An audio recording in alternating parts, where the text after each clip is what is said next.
Proyek penguatan profil pelajar Pancasila.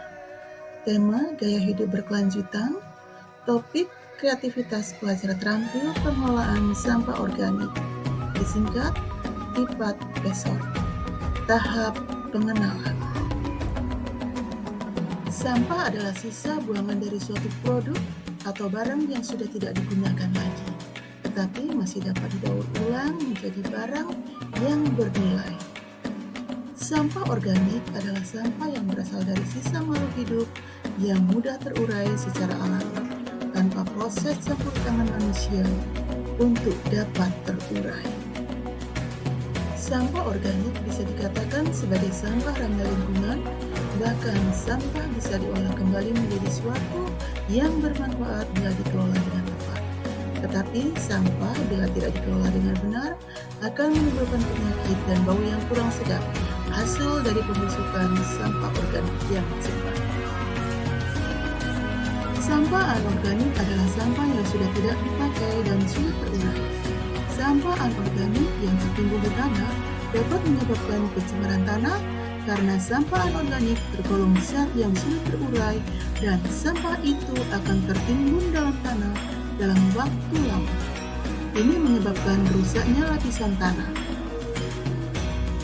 Jenis-jenis sampah organik. 1. Sampah organik basah. Sampah organik basah adalah sampah organik yang banyak mengandung air. Sampah organik basah contohnya adalah sisa sayur, kulit pisang, buah yang busuk, kulit bawang, dan sejenisnya. Inilah yang saya katakan bahwa sampah organik dapat menimbulkan bau tidak sedap, sebab kandungan air tinggi yang menyebabkan sampah jenis ini cepat membusuk. 2. Sampah organik kering. Sampah organik kering adalah sampah organik yang sedikit mengandung air. Contoh sampah organik misalnya kayu, ranting pohon, kayu, dan daun-daun kering. Kebanyakan sampah organik sulit diolah kembali, jadi sering dibakar untuk memusnahkannya. Contoh sampah organik. Contoh dari sampah organik adalah nasi, kulit buah, buah dan sayuran busuk, ampas teh atau kopi, bangkai hewan, dan kotoran hewan atau manusia. Contoh sampah anorganik. Contoh dari sampah anorganik adalah plastik, botol atau kaleng minuman, kresek, ban bekas, besi, kaca, kabel, barang elektronik, bohlam lampu, dan plastik. Memang sampah organik sulit terurai, tetapi dapat Anda memanfaatkannya kembali. Jangan sampai dibiarkan begitu saja. Manfaat sampah organik. Sampah organik memiliki banyak manfaat. Ini bisa menjadi sumber pemasukan bila diolah yang bermanfaat. Bahkan dapat meminimalisir banyak sampah di tempat pembuangan akhir. Berikut manfaat sampah organik yang dapat Anda coba. Sampah organik untuk kompos atau pupuk organik. Sampah organik seperti buah-buahan busuk dan sayuran dapat dibuat menjadi sesuatu yang berguna, antara lain kompos. Pengolahan sampah organik untuk kompos tidaklah terlalu sulit. 2. Untuk tambahan pakan ternak. Mungkin yang Anda tahu sampah organik hanya dibuat untuk tambahan pakan kambing, sapi, dan kerbau. Tapi sekarang ini sampah organik dapat diolah menjadi pelet untuk makanan ayam dan ikan. 3. Sampah organik dapat diubah menjadi biogas dan listrik.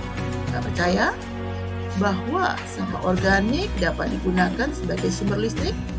Sampah organik yang berasal dari kotoran hewan maupun manusia, limbah tempe dan tahu dapat digunakan sebagai bahan makanan.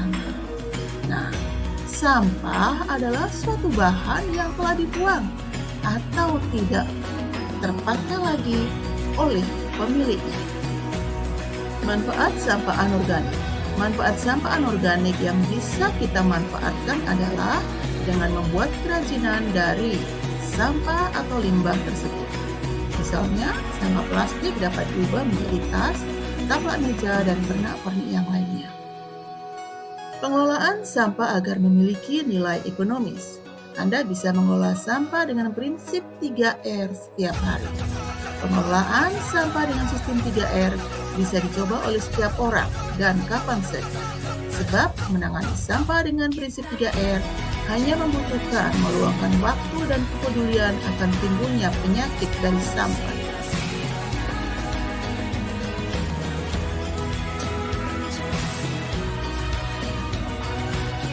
Contoh kegiatan reuse, penggunaan kembali sehari-hari. 1. Menggunakan kembali wadah yang sudah kosong untuk fungsi yang lain. 2. Memakai kertas yang masih kosong untuk keperluan menulis. Contoh kegiatan reuse, pengurangan sehari-hari. 1. Memilih produk dengan kemasan yang bisa didaur ulang. 2. Hindari menggunakan dan pemakaian produk yang menimbulkan banyaknya sampah. 3. Menggunakan produk yang bisa diisi ulang kembali. 4. Menghindari penggunaan barang yang tidak perlu. Contoh kegiatan recycle, daur ulang sehari-hari. Olah sampah plastik menjadi kerajinan tangan. 2. Olah sampah organik untuk kompos. Dalam mengelola sampah bisa dengan didaur ulang supaya memiliki nilai yang bermanfaat lagi. Daur ulang adalah satu cara untuk mengelola sampah dengan pemilahan, pengumpulan, pemrosesan, dan pembuatan produk sampai bernilai guna lagi. Manfaat dari daur ulang antara lain: 1. Penghematan sumber daya alam. 2. Penghematan energi. 3. Penghematan lahan (TPA). 4. Lingkungan menjadi lebih asri. 5. Pengurangan biaya belanja. Pengolahan sampah agar memiliki nilai guna memang tidak semua orang mau melakukannya. Peluang inilah yang dapat Anda coba di sekitar rumah untuk mengolah sampah organik dan anorganik. Mari belajar cerdas mengelola sampah. Terima kasih.